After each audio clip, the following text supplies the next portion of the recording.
प्रधानमंत्री मोदी की दीपावली जनवरी में होगी, ये बात हम नहीं कह रहे, बल्कि अनाउंसमेंट शिवराज सिंह चौहान ने पहले कर दिया। 5 राज्यों के चुनाव हो रहे हैं, लेकिन हिंदी पट्टी के राज्यों में क्या होना है, हिंदू वोट को किधर जाना है, इसका रिजल्ट मोदी को पहले से पता है। मोदी को भी पता है और संघ परिवार को भी पता है। इसमें कोई रॉकेट साइंस भी नहीं, केवल पीएम मोदी को फॉलो कीजिए, आपको पता चल जाएगा। अगर ये 2024 का सेमीफाइनल है तो समझ लीजिए आपकी आगे क्या होने वाला है। इस रिपोर्ट में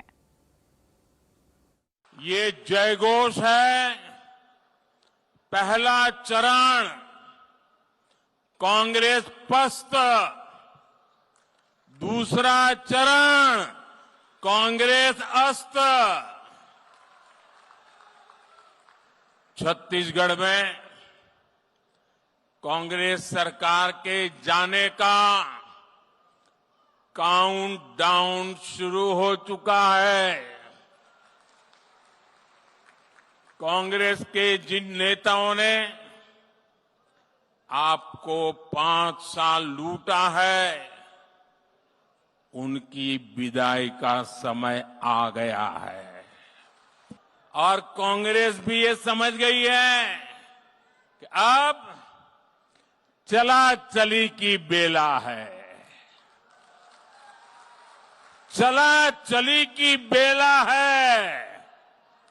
अब कांग्रेस सरकार कुछ दिन का ही खेला है, लेकिन आप मेरे शब्द लिख रखिए,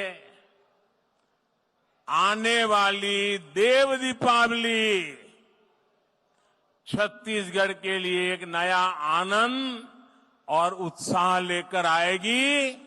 जिस कांग्रेस ने छत्तीसगढ़ को लूटा है, वो देव दीपावली पर कहीं नजर नहीं आएगी। मैं इन दिनों जो दिल्ली से पत्रकार मित्र आते हैं, राजनीतिक विश्लेषक आते हैं, उनसे बात करता हूं। एक बात मुझे वो बड़े सीना तान करके कह रहे हैं। वो कह रहे हैं शर्त लगाओ मोदी जी।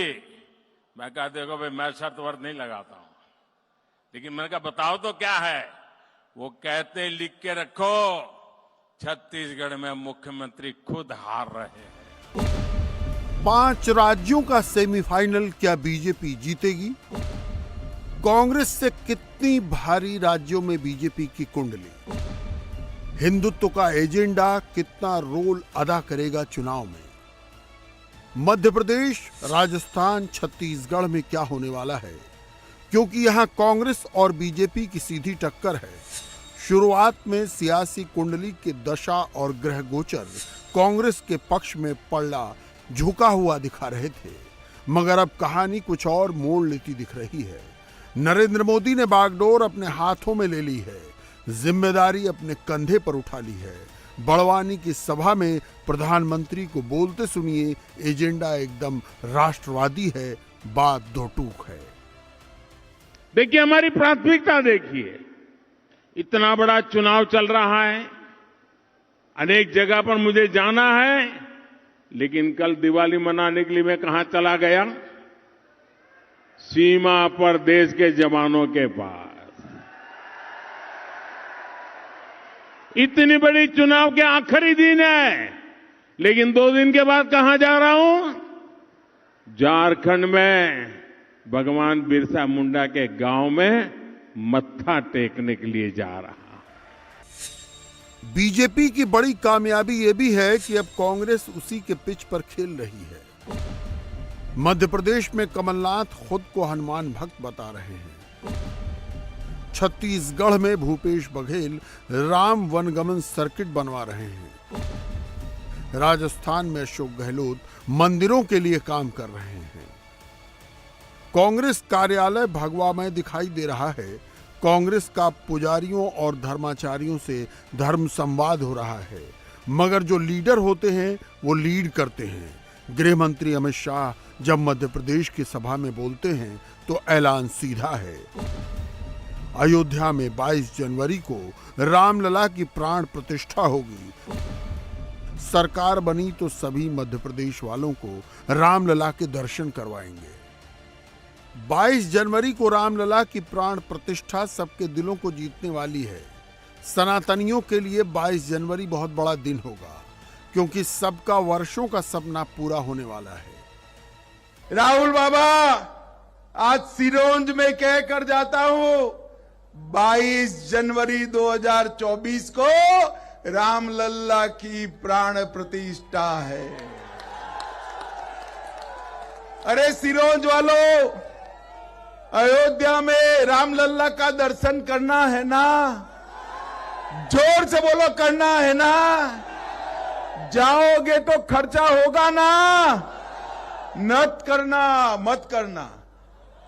भाजपा सरकार जब बनेगी, हमारे घोषणा पत्र में कहा है, बारी बारी सभी मध्य प्रदेश वाले को भाजपा सरकार रामलला का दर्शन करा दे।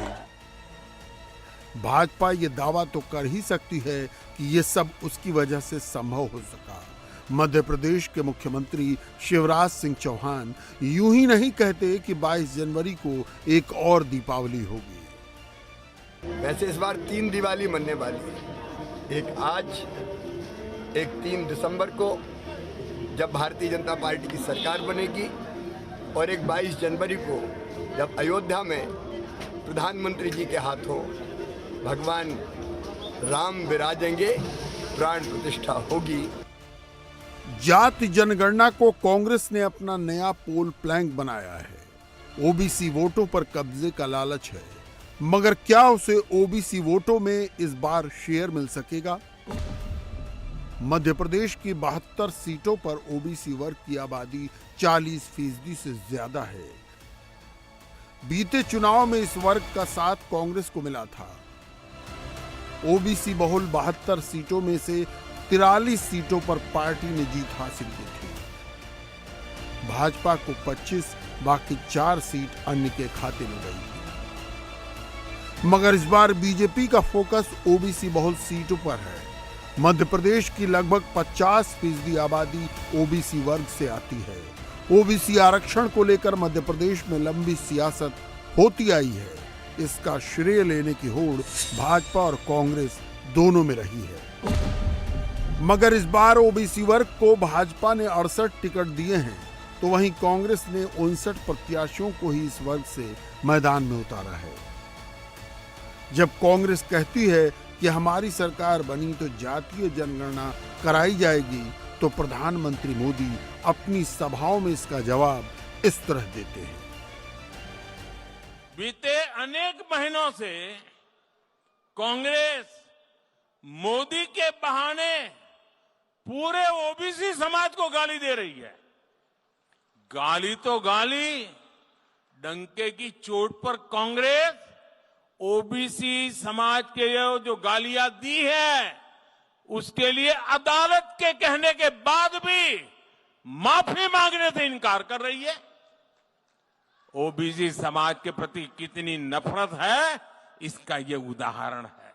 आजादी के इतने साल बाद भी मेरे आदिवासी भाई बहनों की बदहाली की गुनहगार ये कांग्रेस है, कांग्रेस। आज यदि छत्तीसगढ़ से मेरे युवा साथी पलायन करने को मजबूर है, तो इसकी गुनहगार सिर्फ और सिर्फ कांग्रेस है। आज यदि छत्तीसगढ़ का किसान परेशान है, तो उसकी गुनहगार कांग्रेस है। आज यदि छत्तीसगढ़ में डॉक्टरों की कमी है और मरीज परेशान है, तो उसकी गुनहगार कांग्रेस है। कांग्रेस है जिसने इतने साल देश भर में सरकार चलाई। 5-5 दशक तक पंचायत से लेकर पार्लियामेंट तक उन्हीं का झंडा फहरता था। इस साल होने वाले विधानसभा चुनावों के चलते मध्य प्रदेश का सियासी माहौल हिंदुत्व के एजेंडे पर चलता हुआ दिखाई दे रहा है। भाजपा पहले से ही धर्म की सनातनी पिच पर खेलती आ रही है। कांग्रेस के कमलनाथ भी अब हिंदुत्व को ही एजेंडा बनाए बैठे हैं। लेकिन अयोध्या में राम मंदिर का निर्माण और 22 जनवरी को प्राण प्रतिष्ठा का ऐलान बड़ा रोल अदा करने वाला है। एक लंबे समय का सपना था कि राम मंदिर पूरा हो,